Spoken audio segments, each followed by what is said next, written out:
ایک نیک بادشاہ گزرا ہے، اس کا نام تھا محمود۔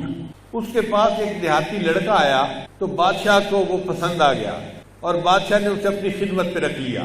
اب جو وہ ذرا تھے یا مشیر حضرات تھے، ان کو بڑی تنگی ہوتی کہ پہلے ہم مکرم تھے اور اب یہ دیہاتی سا ان پڑھ سا لڑکا آ گیا ہے اور بادشاہ کی خاص نظر اس کے اوپر ہے، تو وہ اس سے بہت حسد کرتے تھے۔ چنانچہ بادشاہ نے محسوس کیا کہ مجھے اپنے وہ ذرا امراء کو بات سمجھانے کی ضرورت ہے۔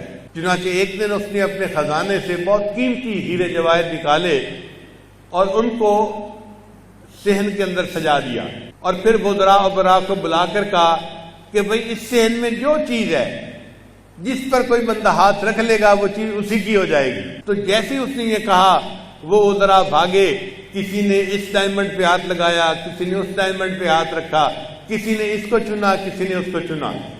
جب سب نے اپنے لیے مال و دولت کو چن لیا تو ایاز اس وقت گیا اور اس نے جا کے بادشاہ کے کندھے پہ ہاتھ رکھ دیا۔ بادشاہ سلامت، جب آپ میرے ہو گئے اب یہ سب چیزیں میری ہو گئی۔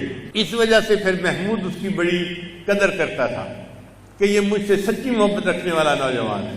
کچھ وہ ذرا نے بادشاہ کو شکایت کی، ہم بڑے خاندانی لوگ ہیں اور بڑے مرتبے والے لوگ ہیں، آپ کی نظر میں ہماری وہ اہمیت نہیں جو اس لڑکے کی سی ہے، یہ دیہاتی سا ان پڑھ لڑکا، اس کی کیا حیثیت ہے؟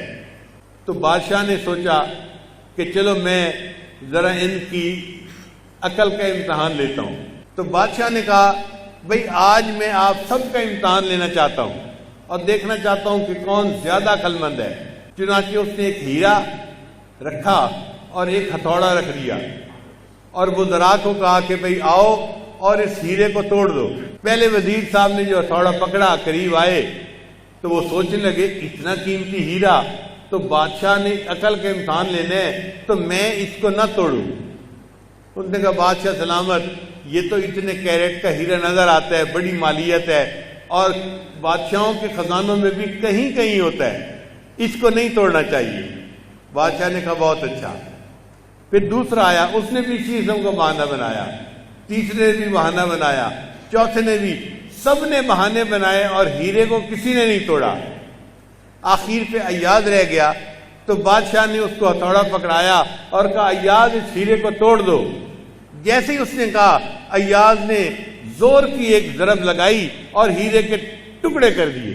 اب جب ٹکڑے کر دیے تو سب وہ ذرا حیران ہوئے کہ اس سے زیادہ بیوقوف تو کوئی بندہ ہو ہی نہیں سکتا۔ بادشاہ نے پوچھا ایاز تو نے تو ہیرے کو توڑ دیا؟ ایاز نے جواب دیا بادشاہ سلامت، میرے سامنے دو آپشن تھیں، یا تو میں ہیرے کو توڑ دیتا یا میں آپ کے حکم کو توڑ دیتا اور ہیرے کو بچا لیتا۔ میری نظر میں آپ کا حکم اس ہیرے سے کئی گنا زیادہ قیمتی تھا، میں نے حکم کو پورا کر دیا اور معمولی قیمت والے ہیرے کو توڑ کے دکھا دیا۔ بادشاہ نے وزراء کو کہا کہ دیکھو اس کی اس عقل مندی کی وجہ سے مجھے اس سے محبت زیادہ ہے۔ ایک وزیر نے دیکھا کہ ایاز نے ایک پرانی سی الماری رکھی ہوئی ہے اور اس کو تالا لگاتا ہے اور دن رات میں کسی ایک وقت جا کر الماری کھولتا ہے اور اس کو دیکھتا رہتا ہے اور پھر تالا بند کر کے واپس آ جاتا ہے اور یہ چابی وہ کسی کو نہیں دیتا۔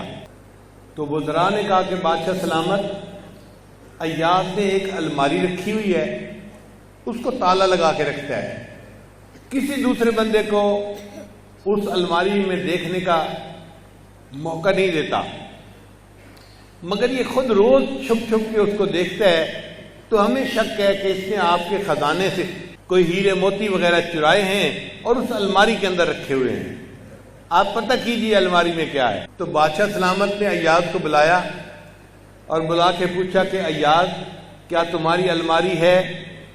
بادشاہ سلامت، میری ایک پرانی سی الماری ہے۔ تم اسے تالا لگا کے رکھتے ہو؟ جی بادشاہ سلامت، میں تالا لگا کے رکھتا ہوں۔ کسی کو چابی نہیں دیتے؟ جی میں کسی کو چابی نہیں دیتا۔ اچھا اس میں ہے کیا؟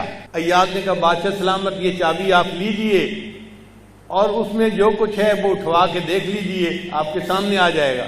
تو بادشاہ نے ایک آدمی کو کہا کہ چابی لے جاؤ اور جو کچھ الماری میں ہے اٹھا کے لاؤ۔ اب وزیر لوگ بڑے خوش ہوئے، آج اس کی چوری پکڑی جائے گی اور یہ بادشاہ کی نظر سے ہمیشہ کے لیے گر جائے گا اور ہماری جان چھوٹ جائے گی۔ جو بندہ چابی لے کر گیا وہ تھوڑی دیر کے بعد وہاں سے 3 چیزیں لے کے آیا. ایک پرانے جوتے تھے اور تہبند تھی اور کرتا تھا. تو بادشاہ دیکھ کر حیران ہو گیا کہ پرانے کپڑے رکھے ہوئے ہیں، پرانا جوتا رکھا ہوا ہے.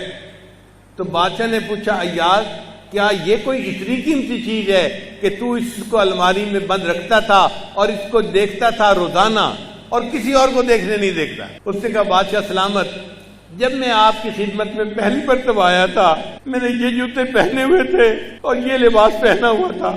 جب یہ پرانے ہو گئے تو میں نے ان کو الماری میں بند کر کے رکھ دیا. اب میں نے تالا لگایا ہوا ہے.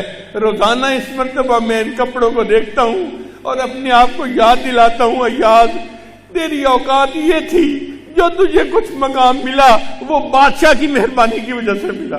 اس وجہ سے ایاز سے محمود کو بہت زیادہ محبت تھی.